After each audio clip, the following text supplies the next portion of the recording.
how to see who viewed your TikTok video. Hello everyone, this is Sabrina here to help you today. So without any further ado, let's get right into the video. So you cannot know exactly who viewed your TikTok video, but you can know how many people viewed your video. So first, open your TikTok application. Then go to your profile icon from your bottom right corner. Now here you will see this footprint mark on your top navigation bar.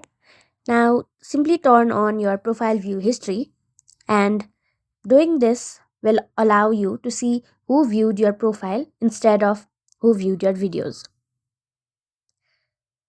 So that's how you do it. You can only see the number but not the people who viewed your TikTok video. This is for users' privacy concern. Thank you for watching this video. Make sure to like, share, and subscribe to our YouTube channel. If you got any questions, comment them down, and I'll catch you in the next one.